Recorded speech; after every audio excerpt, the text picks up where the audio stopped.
수도권 내륙과 강원 영동, 영남 지방에는 건조특보가 내려져 있어서 불이 나지 않도록 유의해야 합니다. 내일은 전국이 대체로 흐린 가운데 오후 들어 수도권과 강원 내륙부터 눈이 내리겠습니다. 모레까지 예상 적설량은 강원 내륙에는 1에서 5cm, 경기 동부와 충북 북부는 1에서 3cm입니다. 내일 아침 기온은 서울이 영하 5도 등 전국이 영하 12도에서 영상 1도로 오늘보다 다소 오르겠습니다. 서울 지방의 현재 기온은 영하 3.6도, 습도 42%입니다. KBS 제1라디오 10시 뉴스를 마칩니다. 변희영이었습니다. KBS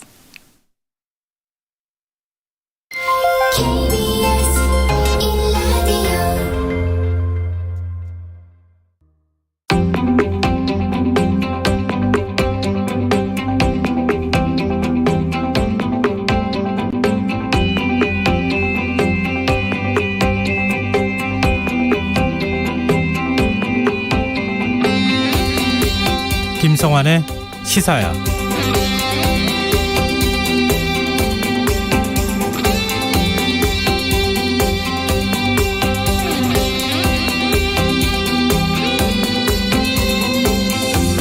안녕하십니까. 시사평론가 김성환입니다. 오늘 정치권에선 국민의힘 윤석열 후보의 배우자 김건희 씨의 7시간 통화 녹취 파일이 쟁점이 됐습니다. 국민의힘은 해당 녹취 파일을 공개하겠다고 예고한 MBC를 항의 방문하기도 했는데요. 법원은 방송이 가능하다는 판단을 내렸습니다. 김건희 씨는 대선 후보 배우자인 만큼 그가 사회적 문제나 정치적 사안에 대해 언급하는 것은 공적인 관심사안이고 그것을 방송하는 것 역시 여론 형성에 기여한다고 본 건데요. 다만 김건희 씨가 수사를 받고 있는 사건 관련 발언을 비롯해 일부 사생활과 관련된 내용은 공개해서는 안 된다고 결정했습니다. 국민의힘은 법원의 결정에 대해 언론 선거 개입에 나쁜 선례가 될 것이다 이러면서 유감을 표명했고요. 민주당은 김건희 씨 관련 언급은 피하면서도 국민의힘이 언론을 통제하려고 한다고 비판했는데요. 청취자 여러분 생각은 어떠십니까? 선거운동이 공정하지 않다. 사흘째 숙고를 이어가고 있는 정의당 심상정 의원이 한 토론회에서 한 발언인데요. 정책보단 정치 공방이 더 치열한 이번 대선. 우리가 놓치고 있는 건 무엇일까요? 이런 정치권 소식 잠시 뒤 이어지는 뉴스 외전에서 자세히 분석해 보겠습니다. 광주 아파트 외벽 붕괴 사고가 발생한 지 나흘째 접어들었지만 실종자 수색 작업은 좀처럼 속도를 내지 못하고 있습니다. 실종자 6명 가운데 1명이 구조됐지만 이미 사망한 것으로 알려져 안타까움을 더하고 있는데요. 더 깊이 있게 들여다보는 인터뷰 시간에서는 실종자 가족대책위원회 대표분과 이야기 나눠보겠습니다. 김성환의 시사에는 청취자 여러분들의 관심과 참여 기다립니다. 이제 시사회 애청자분들이라면 저희가 라디오 청취율 조사 기간을 맞아서 조금 더 많은 분들에게 프로그램 알리고 청취자분들과 소통하는 작은 이벤트 진행하고 있다는 거 아실 텐데요. 오늘은 2022년을 맞아서 시사회를 듣는 이유 2가지를 문자로 받아보려고 합니다. 오늘도 작정하고 10분 추첨해서 커피와 도너츠를 드실 수 있는 모바일 쿠폰 보내드리겠습니다. 참신하고 재미있는 내용일수록 당첨 확률이 올라가니까요. 참고하셨으면 좋겠습니다. 참여하실 번호는 샵9730이고요. 짧은 문자는 50원, 긴 문자는 100원의 이용료가 부과됩니다. 콩 게시판을 통해서도 무료로 참여하실 수 있고요. 콩 어플리케이션과 KBS 1라디오 유튜브 채널을 통해서도 저희 방송을 실시간으로 시청 또 참여하실 수 있습니다. KBS 1라디오 김성환의 시사야. 그럼 지금 시작하겠습니다.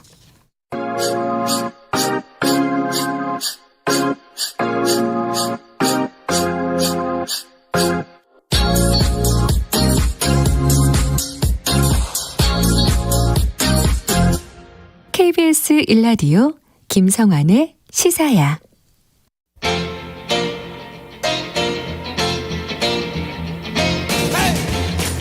한 주 동안 있었던 뉴스 가운데 우리가 조금 더 깊이 들여다봐야 할 이슈를 짚어보는 시간입니다. 뉴스자 외전 늘 함께 하시는 패널 두 분 소개해드리겠습니다. 배종찬 인사이트 K 연구소장 자리하셨습니다. 안녕하세요. 안녕하십니까. 김민하 시사평론가 모셨습니다. 안녕하세요. 안녕하세요. 네. 우린 정치권 얘기 가운데 오늘 가장 많은 관심을 모았던 상황부터 얘기를 할 수밖에 없을 것 같은데요. 네. 국민의힘 윤석열 후보 배우자 김건희 씨 7시간 통화 녹취 파일이 큰 쟁점이 됐습니다. MBC를 상대로 국민의힘이 가처분 신청까지 지금 냈었는데 일단 법원의 판단이 어떻게 나왔는지 김민하 평론가께서 요약해서 좀 정리를 해 주시죠.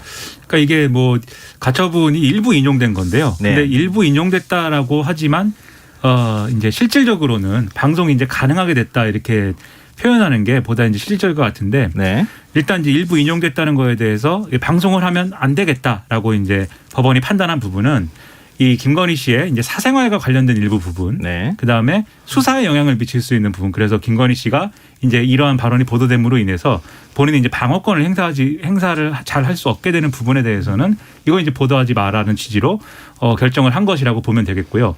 나머지 대목에 대해서는 이제 MBC가 보도를 할 수 있게 됐다라고 볼 수 있기 때문에 네. 일요일에 아마도 이제 보도가 된다는 걸 봐서 그 내용을 실제 내용이 뭐였는지를 확인하게 될 것 같습니다. 네.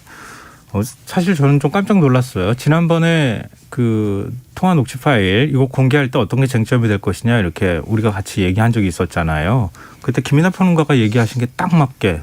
아, 그런가요? 예, 법원에서 판단도 그렇게 내렸던 것 같아요. 법원에서 이걸 들은 겁니다. 김성환의 시사야를. 아, 그래요? 애청자인 네. 것이죠, 판사가. 야, 그 제발 저는 김민하 변호가 선을 안 넘었으면 좋겠어요. 대한민국은 김성환으로 다 설명 핵심을 가능하다. 딱 찔렀잖아요. 네. 예를 들면 공적인 관심 사안에 해당하는 그렇죠. 거. 왜냐하면 뭐 대통령 후보의 어떤 배우자는 공인이라고 보는 게 타당하니까요. 맞습니다. 네. 공적인 관심 사안과 개인적인 사적인 관심 사안을 좀 분리할 필요가 있다. 그러니까 그게 녹취 내용이 어떤 것인지 우리는 알 수 없었지만 법원이 판단한다고 하면 그게 가장 큰 쟁점이 될 것이다 이렇게 했는데 오늘도 역시 그 부분에 대해서 법원이 판단한 것 같아요. 근데 나머지 어찌됐든 간에 어떤 내용이 뭐 방송이 안 되는 내용이고 어떤 내용을 뭐 방송하게 될지는 뭐 아무도 알 수 없는 상황이잖아요. 제작진 외에는. 근데 방송을 만약에 하게 될 경우에 네. 여론에 미치는 영향이 좀 어떨까요? 좀 클까요? 크다고 봐야 되겠죠. 네. 그러니까 지난해죠. 11월 5일 윤석열 국민의힘 경선 후보가 최종 후보로 결정되고 난 이후에 네. 지지율이 올라가면서 윤벤션 이야기를 했잖아요. 네. 윤석열 컨벤션 효과. 그런데 그 지지율이 하락하는데 결정적인 원인이 됐던 것이 배우자 김건희 씨 리스크거든요. 네. 이준석 대표하고의 갈등 그리고 김종인 이제 전 비대위원장이 됐지만 주변 인물들과의 갈등도 있었지만 어느 정도 지금 봉합이 됐죠. 네. 뭐 그것이 완전한지 어떤지는 모르겠어요. 그런데 지속적으로 아직까지 해소되지 않는 것이 배우자 리스크거든요. 그러니까 30대, 40대 또 50대 이 여성 유권자들이 배우자에 대한 부분을 의혹과 논란 부분을 규명해야 된다라고 지속적으로 이야기하고 있는 부분이기 때문에 네. 이 부분이 해소되지 않는다면은 윤석열 후보에게는 계속해서 선거 막판까지 부담될 수밖에 없는 것이고 지금도 다른 이슈가 아니잖아요. 네. 방송에서 MBC 스트레이트 뉴스에서도 지금 방송할 것을 결정을 한 상태라고 그래요. 그렇게 알려지고 있는데 이거 역시 공개된다면 윤석열 후보가 지지율이 반등하는 시점에서 또 상당한 타격이 있을 수밖에 없다고 봐야 되겠죠. 근데 지금 국민의힘 쪽에서는 공영방송의 나쁜 선거 개입이다 이렇게 주장을 하고 있어요. 일부러 이제 선거에 개입하려고 하는 의도를 갖고 있는 것이다 이렇게 보고 있는 것 같은데 이게 사실 공정성이라고 하는 걸 그 어떤 잣대로 해야 되는지 굉장히 막연하고 추상적인 개념이긴 하잖아요.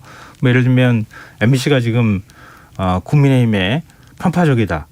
국민의힘이 또 지금 YTN도 항의 방문하고 뭐 여러 방송사나 이런 곳을 항의 방문하고 있는데 그럼 왜 보수 언론은 항의 방문하고 있지는 않지? 또 그건 민주당에 가서 항의 방문해야 되나? 여러 가지 하여튼 생각이 있기는 해요. 근데 이런 모습들 어떻게 보세요? 김민하 평론가는. 저는 이제 좀 뭐랄까요. 좋은 모습은 아니라고 생각하고요.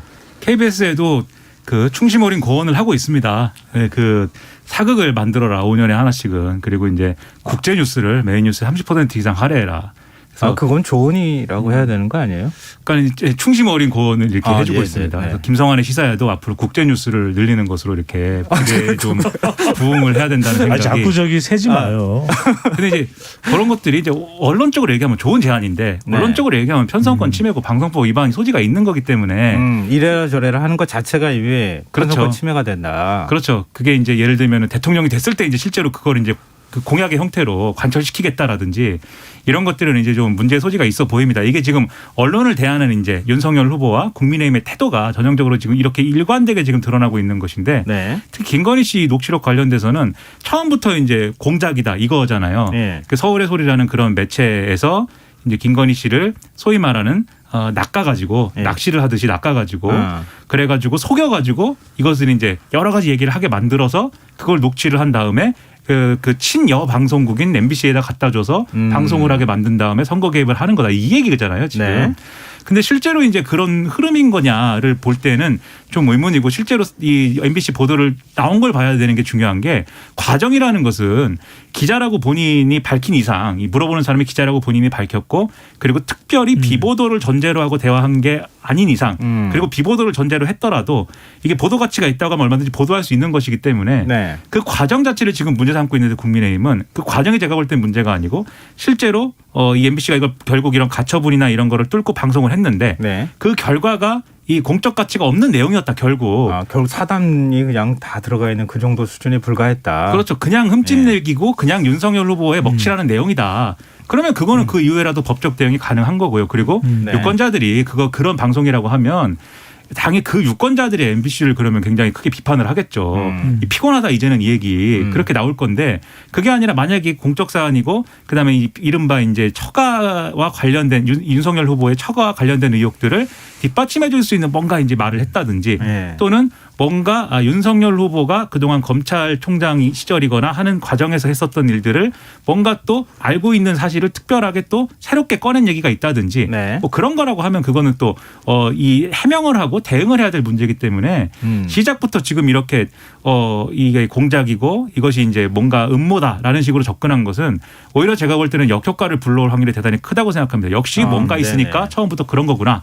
이렇게 될 확률이 크기 때문에 네. 저는 이런 대응 말고 성실하게 저는 해명을 하고 설명을 하면 국민들이 납득할 수 있는 내용이면 충분히 납득할 거라고 봐요. 네. 근데 또 역으로 생각하면 네. 그럴 수 있지 않겠어요? 국민의힘 입장에서는 미리 좀 바람을 빼줄 필요가 있을 거 아니겠어요? 아까 이제 배종찬 소장께서 얘기하신 것처럼 이게 여론에 즉각 반영이 될 또 악재로 그 반영이 될 가능성이 높다고 하면 이게 좀 부당하다 이렇게 공개하는 게 이런 것들을 부각시키는 차원에서라도 그렇게 했던 것 아니냐 역으로 또 해석이 가능한 측면도 있을 것 같은데. 근데 다른 방법이 있겠죠. 여기서 이제 일단 중요한 것은 정치권의 이해관계가 아니라 시청자의 이해관계에서 판단을 해야 된다는 거죠.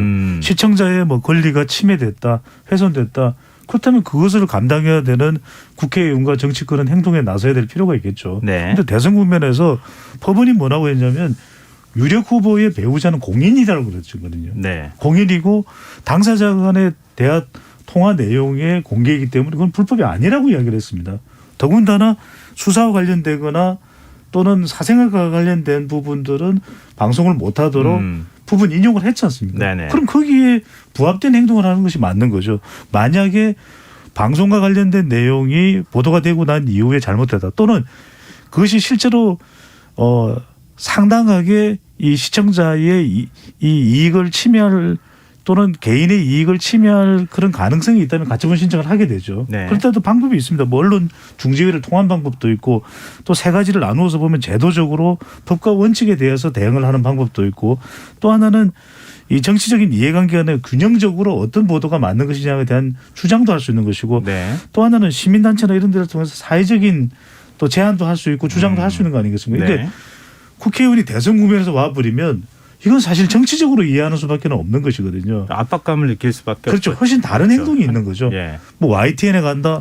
왜 좀 이재명 후보에게 유리하게 방송해. 이렇게 단정을 짓는 식으로 대응을 해버리면 이건 상당히 국민들뿐만 아니라 미디어도 부담이 될 수밖에 없는 것이죠. 네. 근데 이게 이제 대응과 관련돼서 좀 덧붙이자면은 이 배우자 리스크, 처가 리스크의 핵심은 뭐냐면 이미 이제 그 김건희 씨와 관련된 의혹, 그다음에 처가와 관련된 의혹을 국민들이 뭐 하나도 모르고 있어서 이렇게 새로운 것이 나타났을 때 충격을 받거나 그런 단계는 제가 볼 때는 아닙니다. 이미 알고 있는 것이고 네네. 뭔가 문제가 있다라고 문제가 있다는 얘기가 있다. 이렇게 이제 유권자들이 생각하는 상황인데 네. 그러면 여기서 중요한 거는 늘 말씀드리지만 윤석열 후보가 그런 리스크가 불거졌을 때 어떻게 대응하느냐가 중요한 거거든요. 근데 이전에 배우자 리스크가 수습이 잘 안 됐던 거는 윤석열 후보가 원래 이제 공정과 상식 이 잣대로 이 정권 교체 여론에 굉장히 불을 많이 붙였는데 네. 김건희 씨 문제에 대해서는 그게 아니 아닌 것 같다. 감싸긴 것 같다. 자기가 가까운 사람한테는 공정하지 않은 거 아니냐. 네. 비상식도 그냥 넘어가는 거 아니냐. 이게 있었기 때문에 지금 리스크가 커진 거거든요.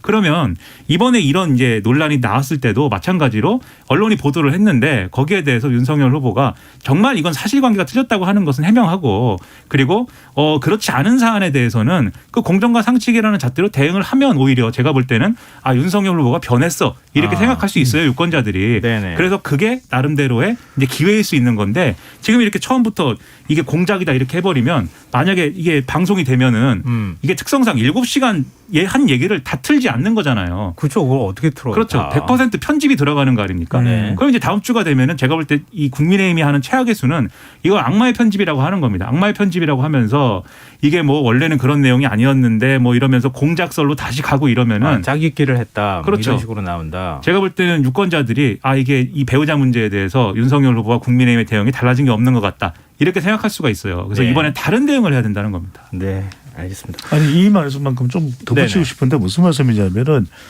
우리가 배우자 김건희 씨에 대한 이야기를 계속하는 것이 윤석열 후보를 흠집내거나 공격하기 위함이 아닌 거예요. 예. 궁금한 겁니다.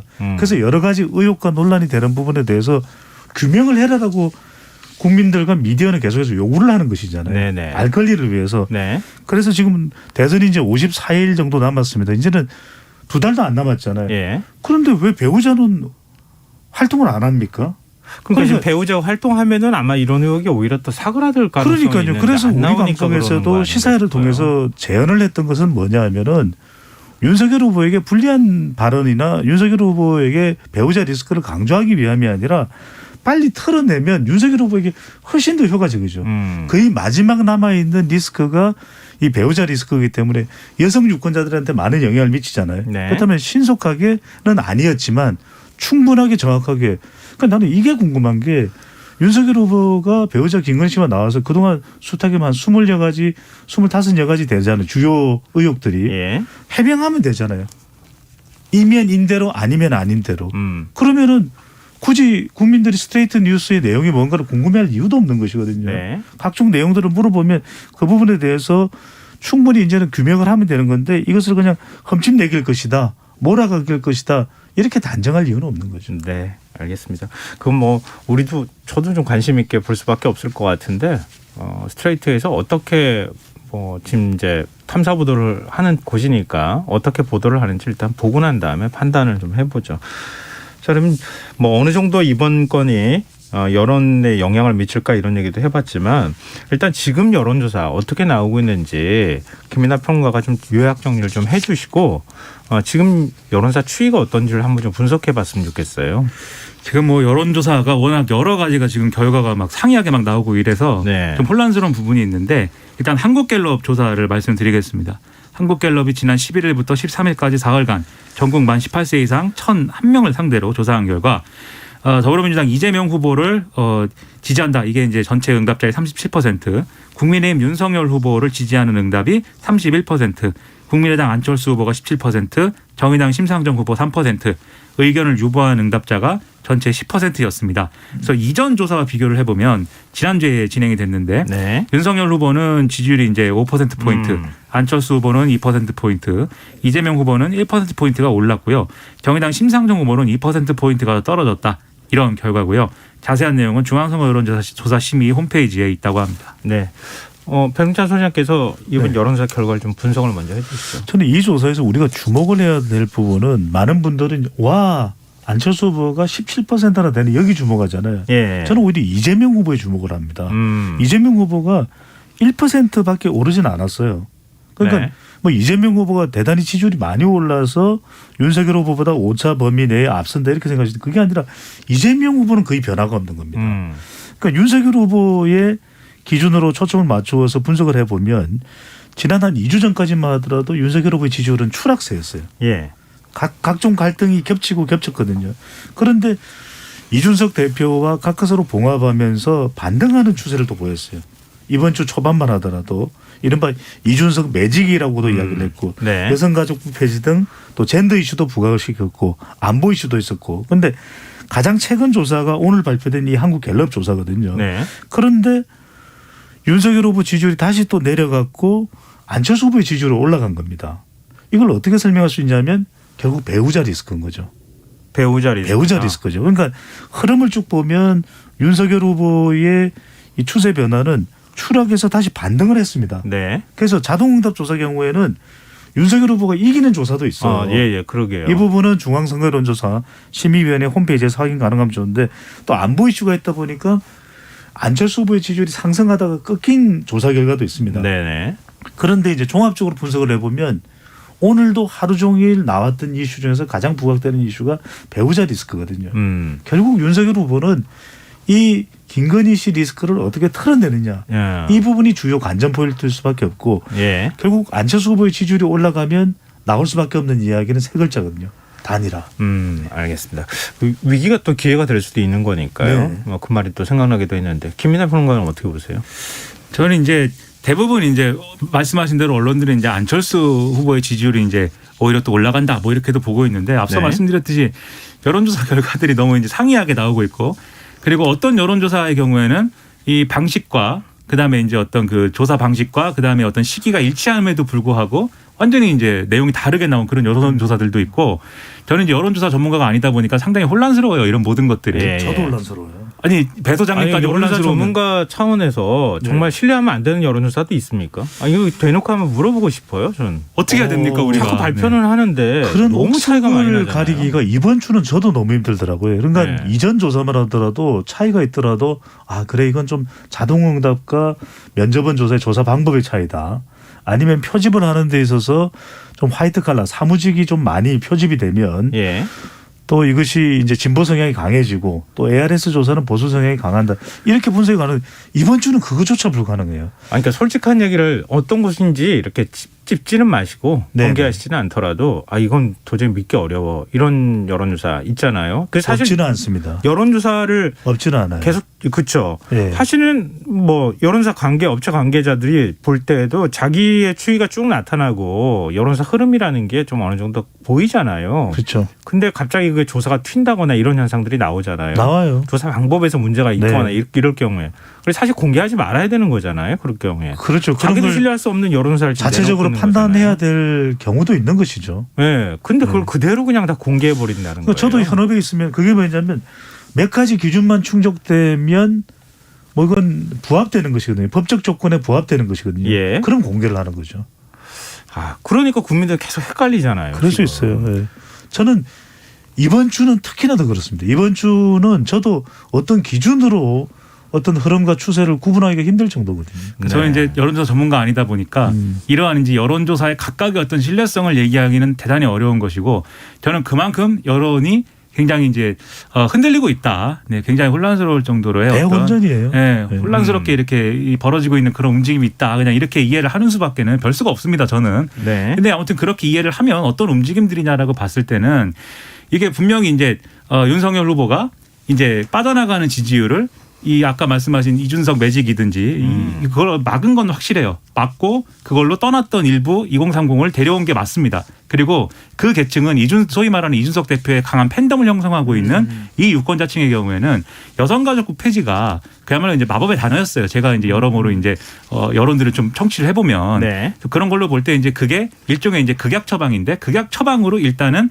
빠져나갔던 것 중에 데려올 수 있는 걸 빨리 데려온 것이고 주초에 네. 그리고 나서 이제 이후에 그래도 이제 윤석열 후보가 완벽하게 복구는 안 되는 게 지금 말씀하신 대로 애초에 윤석열 후보의 지지율이 좀 꺼진 것은 내려간 것은 결국 후보 본인의 불안 문제였거든요. 그래서 예, 이제 예. 여러모로 이제 정견이나 어떤 비전 이런 것들이 명확치 않아 보이고 그리고 어떤 국정을 맡았을 때 얼마나 이제 실력이 있을 것이냐에 대해서도 의문이 좀 제기된 바 있고 특히 배우자 리스크, 처가 리스크에 대해서 제대로 대응하지 못하고 있다. 이 의문은 이제 해소가 안 됐기 때문에 윤석열 후보가 일부 복구는 했지만 완전히 또 치고 올라가지는 않는 국면이다. 이렇게 볼 수가 있겠고 근데 안철수 후보는 그럼에도 불구하고 어쨌든 10% 이상 15% 사이 그 사이에서는 이제 지지를 유지하는 거잖아요. 이거는 이제 안철수 후보가 나름대로의 이제 자생력을 갖춘 단계가 갖춘 단계로 들어선 부분이 일부 있다고 보이는 게 그러니까 이 지지율이라는 것도 오르면 올라서 또 올라가는 그런 측면이 있지 않습니까? 그렇죠. 그동안 이렇게 사람들이 이 윤석열, 이재명 두 후보 중에 누굴 뽑아야 될까 모르겠다 이러고 이제 가만히 있다가 뭔가 안철수 후보가 지지율이 오르니까 그게 눈에 띄니까 이제 이게 뭔가 안철수라는 선택지도 있어. 이렇게 해서 쏠린 표도 있는 것 같고 네. 윤석열 후보로부터 와서 못 들어가지 않은 표도 있는 것 같고 심지어 일부는 이제 이재명 후보 지지층에서도 온 것 같고 뭐 이런 것이 있어가지고 지지율이 떠받쳐지는 것 같은데 그럼 결론적으로는 누가 그러면 지금 상당히 곤란한 국면에 빠지고 있는 거냐면 이재명 후보가 좀 곤란할 것 같아요. 왜냐하면 안철수라는 변수 때문에 이게 새로운 어떤 천장이 돼가지고 이 천장을 뚫고 올라가야 되는 건데 이 안철수 후보가 지금 장악해버린 이 부분을 사실은 이재명 후보가 좌측을 완전히 다 틀어막으면서 우측으로 쭉 진군해가지고 다 이제 가져가야 되는 장악했어야 되는 어떤 영역이랑 겹치는 부분이 있는 것 같거든요. 네. 그런 걸로 보면은 이 안철수 변수와 그다음에 이제 지금의 어떤 흐름에 대해서 민주당과 이재명 후보가 이 정권 교체 여론에 맞서 싸우면서 어떤 카드를 내세워가지고 설 전에 이렇게 좀 한 번 더 점프할 거냐 굉장히 고민이 클 것 같습니다. 김현우 평론가 중요한 걸 지적한 게 뭐냐면 네. 안철수 후보가 윤 후보 지지율 하락 부분을 상당 부분 가져가는 건 맞습니다. 네. 그런데 이재명 후보와 심상정 후보의 지지층도 일부 가져가요.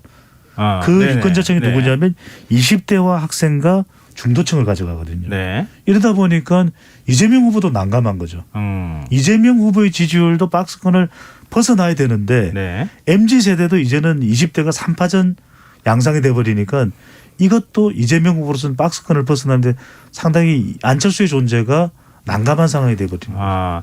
이게 크게 두 가지 흐름을 말씀해 주셨는데요. 안철수 후보와 관련된 얘기는 다시 한번 얘기를 하기로 하고요. 왜냐하면 단일화 얘기를 안 할 수가 없는 상황이니까요.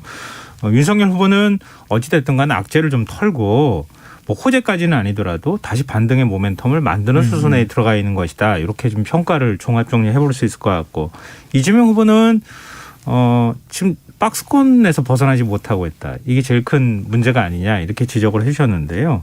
이재명 후보의 어떤 점들 때문에 지금 40%를 사실 전반적으로 보면 어디 지지율이 막 나오는 건 아니니까 네네. 결국 국민들 가운데 어떻게 지지를 모아주느냐의 문제 아니겠습니까?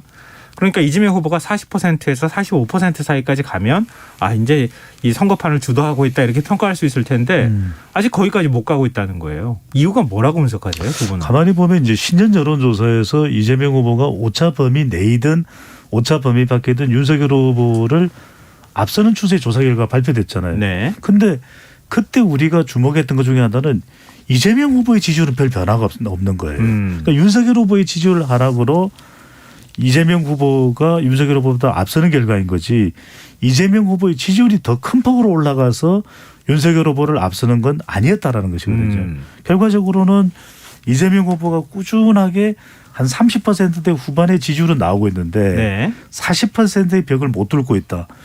지금 지난 대선에서 문재인 후보도 41.08%의 득표.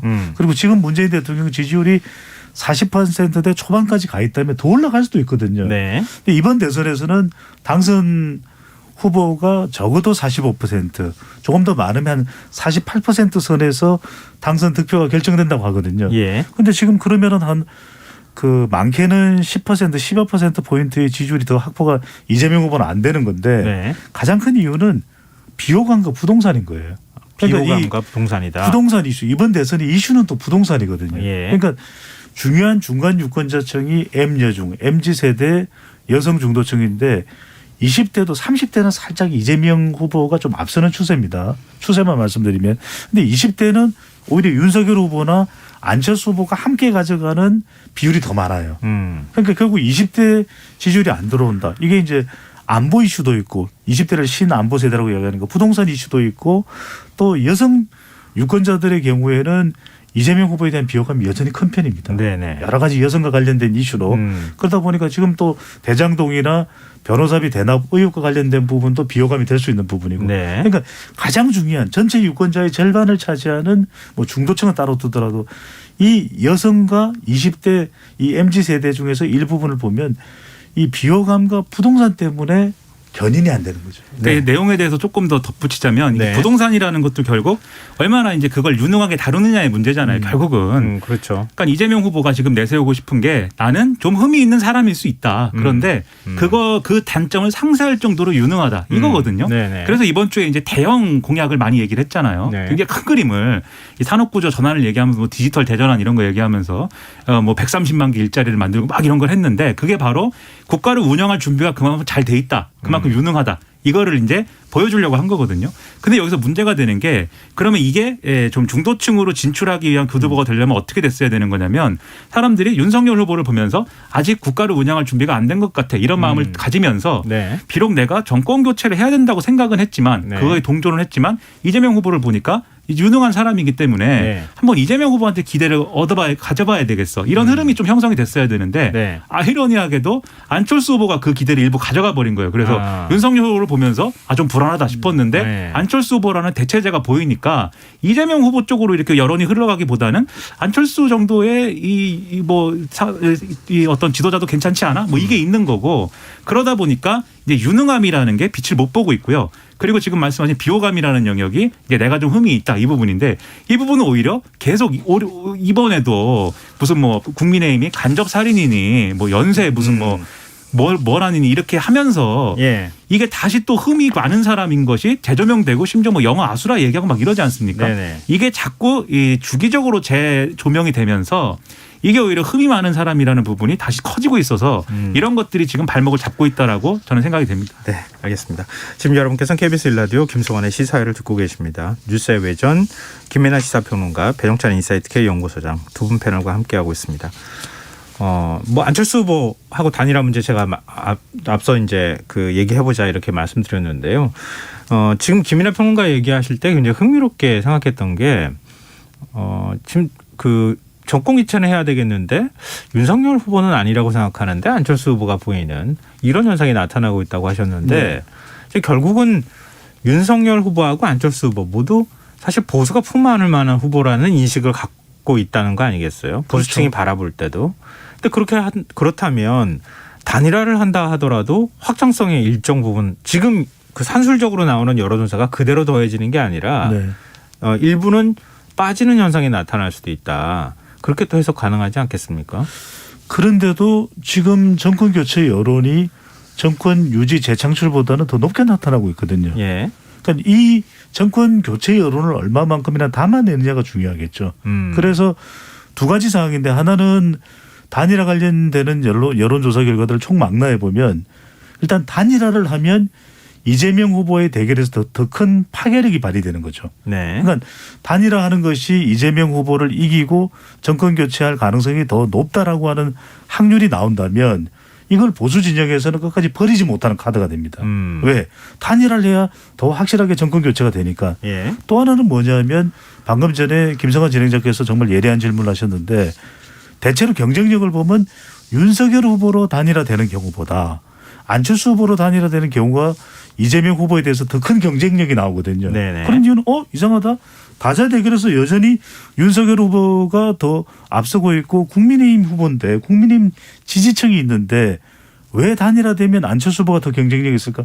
중도를 더 담아가는 거죠. 예. 그러니까 보수의 입장에서 본다면 보수 진영은 국민의힘 지지층은 윤석열 후보 자신들이 선택한 윤석열 후보로 정권 교체가 된다면 금상첨화겠죠. 근데 만약에 윤석열 후보가 배우자 리스크든 무슨 리스크든 안 된다.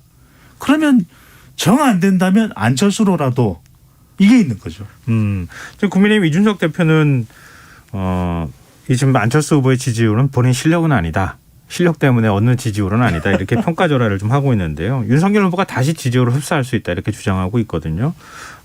김민하 평론가는 어떻게 보세요?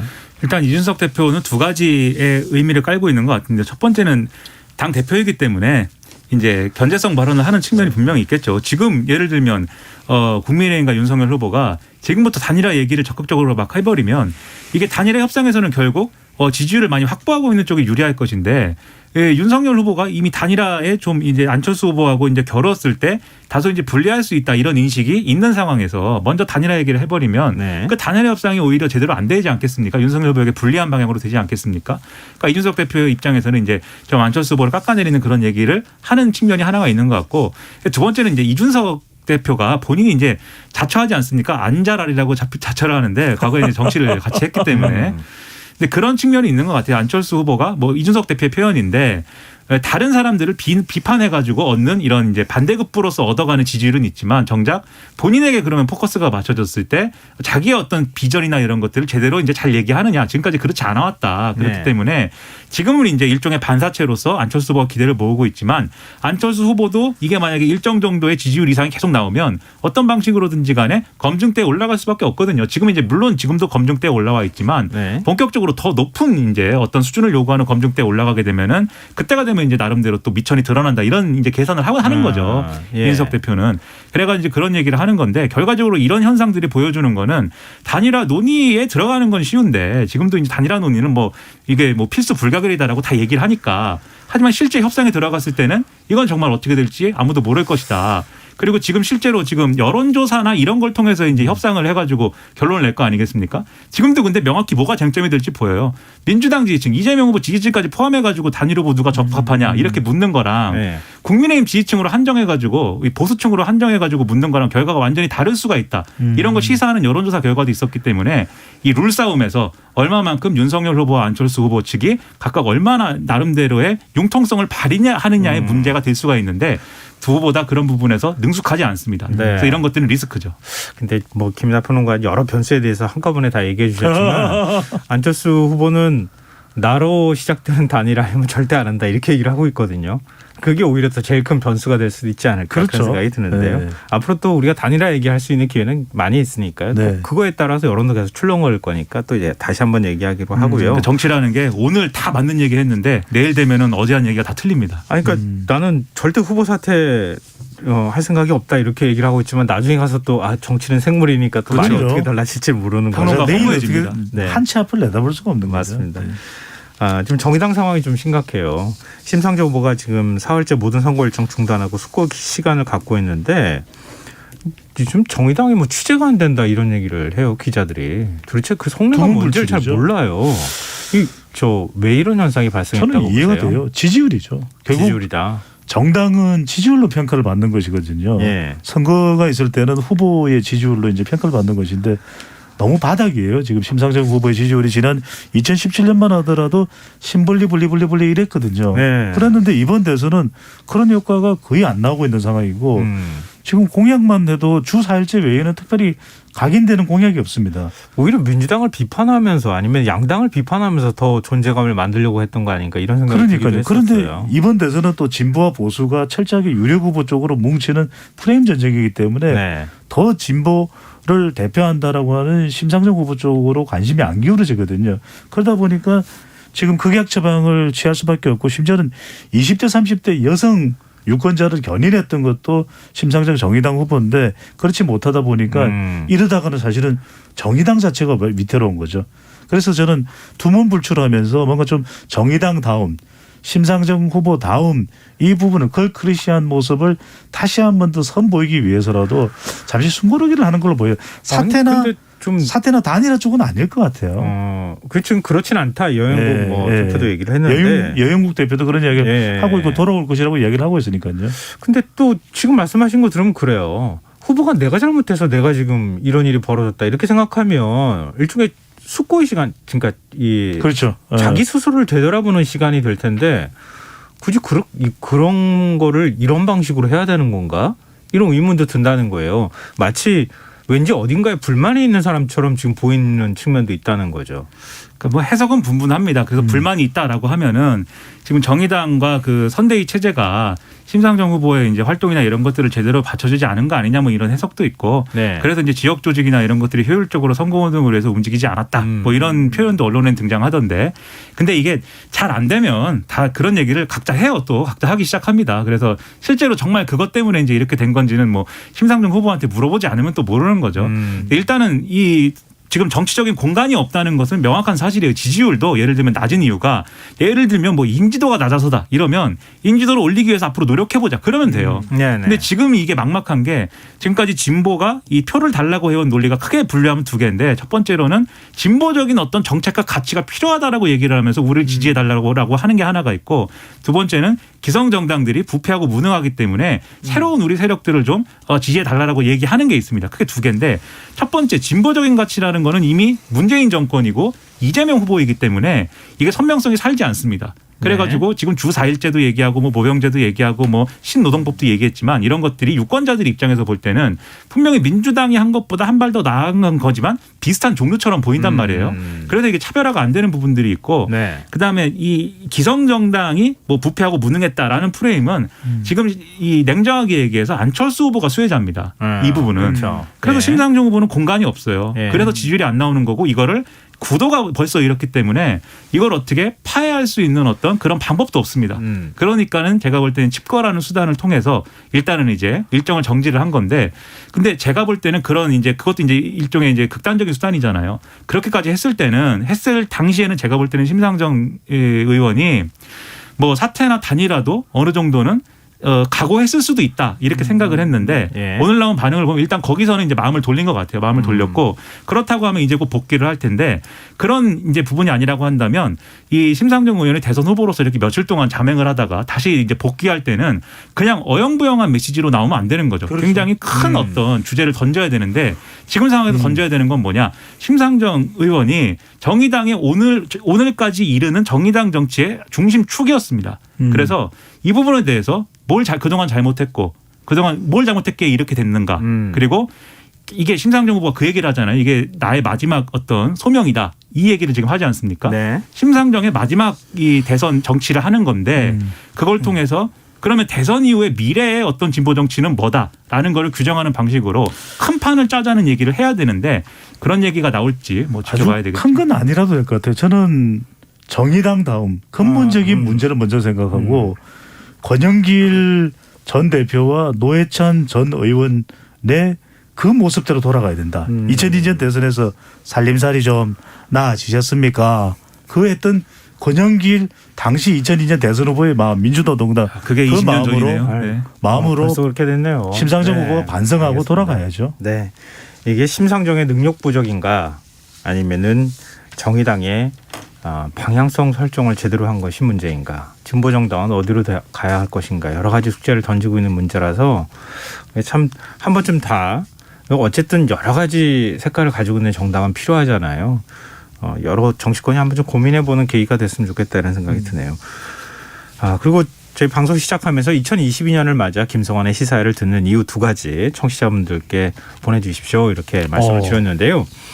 2657님 2022년에도 시사회를 듣는 이유, 첫째 야식 대신에 밤차 뉴스를 들으려고, 둘째 금요일 코너 뉴스야 외전에서 김민아 시사평론가님과 배종찬 연구소장님이 티격태격 아웅다웅 하시는 게 재밌어서요 이렇게 보내주셨고요. 우리 2등한 거예요 지금. 1등을 뺏겼습니다. 사실상 1등이에요. 2111 시사회를 듣는 이유, 첫째 김민아 평론가님을 좋아해서 듣습니다. 배종찬 소장님의 헤어스타일에 푹 빠졌습니다.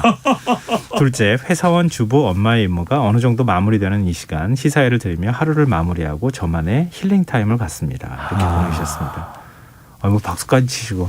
아니 우리 방송합니다. 네. 김민아 평론가가 정말 사랑둥이에요. 사랑둥이. tum머리도 사랑둥이에요. 둥이는 모르는데 밤참 여기서 뉴스는 마치겠습니다. 밤참 뉴스 시작할 때 보글보글 소리가 너무 배가 고파요. 네. 알겠습니다. 자, 청취자 여러분 계속해서 2022년을 맞아 김성환의 시사회를 듣는 이유 두 가지 보내주시기 바랍니다. 오늘 뉴스의 외전 여기까지 하겠습니다. 김민아 시사평론가, 배종찬 인사이트K 연구소장 두 분과 함께했습니다. 고맙습니다. 고맙습니다. 감사합니다.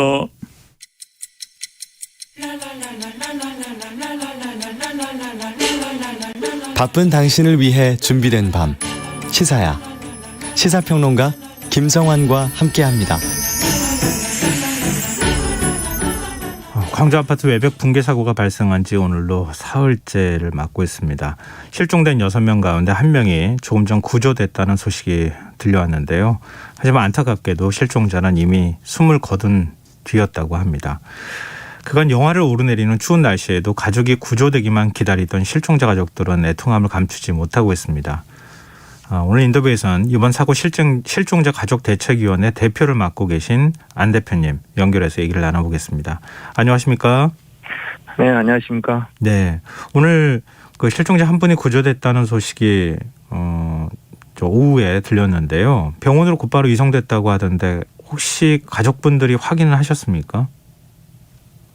일단은 이제 소방 측에서 네, 구조가 한 명 됐다고 해서 예. 가족들 대표가 이제 병원으로 이송되는 과정을 좀 보시라고 해서 예. 이제 저희는 이제 가슴을 부여잡고 갔는데 네, 일단은 일단은 사망하신 건 확실하고 시신 가방에 이렇게 쌓여서 이렇게 앰뷸런스에 태우는 모습만 보고 네, 이제 텐트에서 대기를 하고 있다가 한 30-40분 정도 이제 신원 확인이 돼서 이제 고인이 되신 가족들이 이제 병원으로 가셔서 이렇게 확인하신 것 같아요. 근데 현장 인근에 가족분들이 천막을 치고 좀 계속 기다리고 있는 상태다. 실종자를 네네. 찾기를 이렇게 얘기를 들었는데요. 지금 네네. 가족분들은 몇 분 정도 계십니까? 일단은 직계 배우자분이나 자녀분들 해서 한 30여 분 되고요. 그 다음에 이제 이게 사실 광주에서는 그 활동 참사보다도 더 사실 큰 사고거든요. 네. 인원들 지금 피해 인원은 적지만 네, 그러다 보니까 이제 저부터서도 이런 일이 저에게 일어날 줄은 몰랐거든요. 그래서 이제 많은 분들이 이제 이걸 보시고 이렇게 찾아오던 게 지인분들이나 일가 친척분들이 계속 오셔서 하다 보니까 이제 어쩔 때는 이제 수백 명씩 이렇게 주위에 계시는데 이제 주로 한 20-30분 정도 가족 친지분들이 이렇게 텐트에서 계십니다. 근데 가족들이 실종자 가족들이 지금 숙식을 어떻게 해결하시는 거예요? 집에 왔다 갔다 하시는 겁니까? 아니면 천막에서 계속 계시다 보면은 건강에도 좀 문제가 있을 것 같은데. 일단은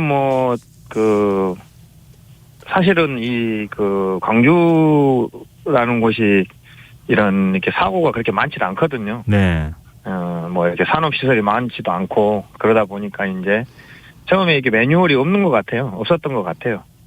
그래서 이제 제가 저도 슬픔을 부여 안 해야 되는데 하도 이런 게 이제 답답해서 네, 처음에는 이제 갑자기 그냥 포장마차 의자 같은 거에 난로 하나 놓고 이렇게 대기하셨죠 마냥.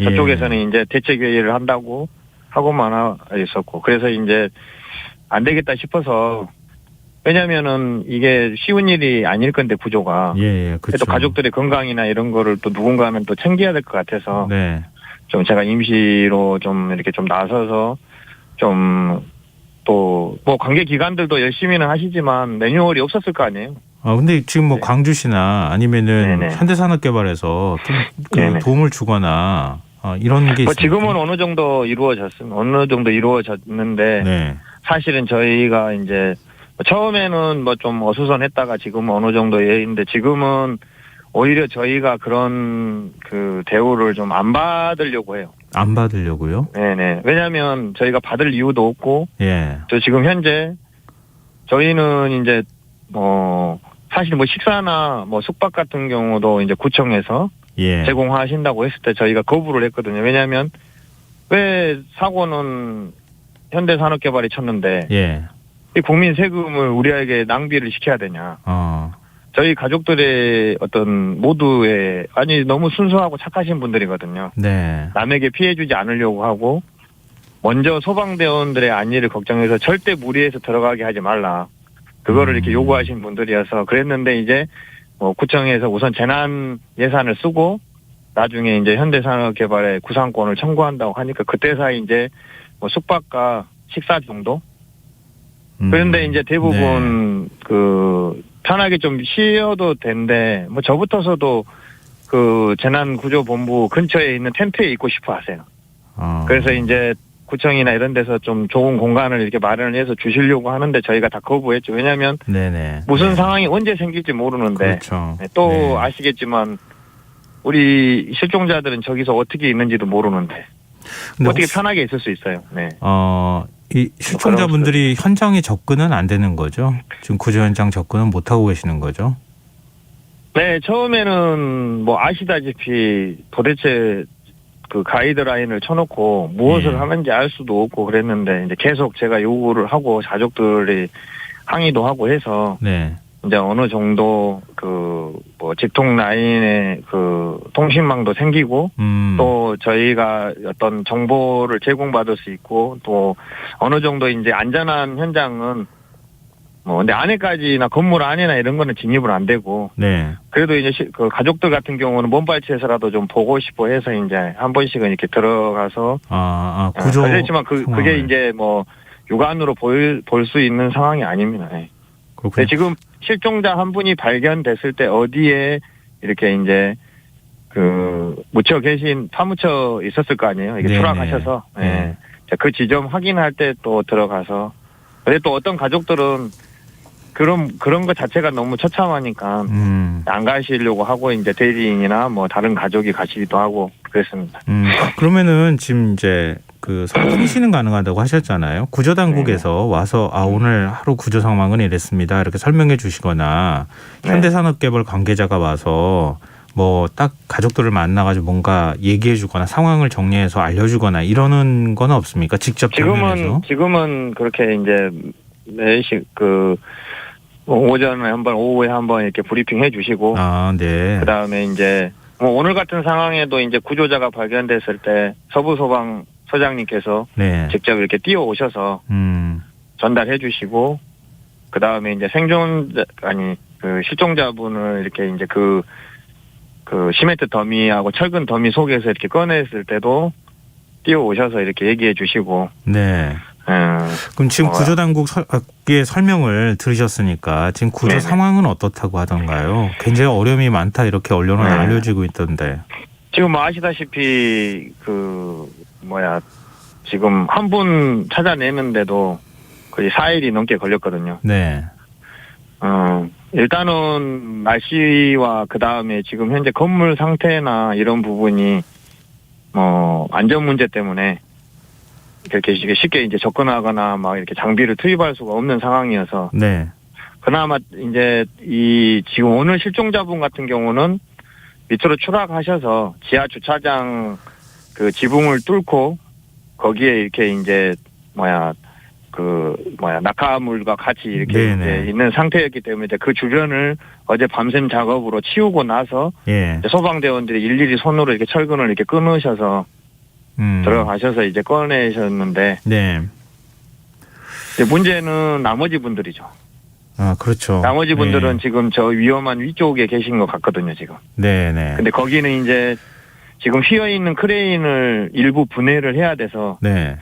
제가 알기로 우리나라에 4대밖에 없는 그것보다 더 큰 크레인을 지금 와서 조립을 하고 있거든요. 근데 이 조립이 이틀에서 3일 정도 걸린다고 하더라고요. 그 작업이 끝나야 이제 본격적인 구조 작업이 시작이 될 수 있다는 말씀이시군요. 근데 이제 답답한 게 뭐냐면 이 지금 현재 붕괴나 이 시공 과정에서 정말 도저히 저희 지금 현재 이 대한민국이라고 할 수 없는 지금 이 시대에 일어날 수 없는 상황이어서 처참하게 붕괴가 되어나서 네네. 그러지 않아도 제가 그걸 좀 여쭤보고 싶은데요. 네네. 현대산업개발 측에서 와서 제대로 된 사과를 하거나 뭐 사고 원인이 뭐였다거나 뭐 이런 입장을 좀 그 가족들한테 밝히거나 이런 기회가 있었습니까? 네. 저에게 첫날에 제가 정말 화가 났던 건 그렇게 늦게 밤에 뭐 대표라는 사람이 내려와서 3시간 넘게 회의를 하고 있어서 저도 들어가서 듣겠다고 하는데 못 듣게 하더라고요.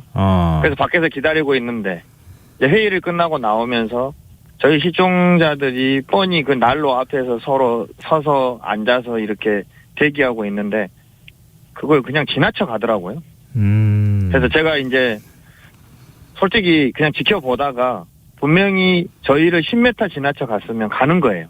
네네. 그래서 제가 이제 소리를 질렀죠. 당신 어디 가냐고. 네.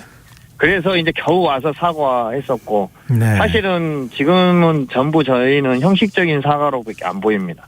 그렇군요. 먼저 와서 해준 적이 없고 마치 저희가 뭐 뭔가를 바래서 뭐 이렇게 소리를 치고 뭔가를 해야지 움직이는 어떤 그런 거고 아시겠지만 뭐 거대 대기업이 알겠습니다. 지금 구조에 대한 부분 자체도 뭐 장비나 이런 부분에서 전혀 저희는 알겠습니다. 저희가 지금 참고 네. 있는 건 대표님, 정말, 저희가 네네, 시간이 이제 그렇습니다. 다 돼가지고요. 네네. 말씀하셨던 것처럼 구조 상황 좀 안 네네. 좋다 이런 말씀을 네네네. 정리해야 될 것 같습니다. 오늘 말씀 네. 고맙습니다. 네. 예, 지금까지 실종자 가족대책위원회 대표였습니다. 전 11시 정각 2부에 다시 돌아오겠습니다.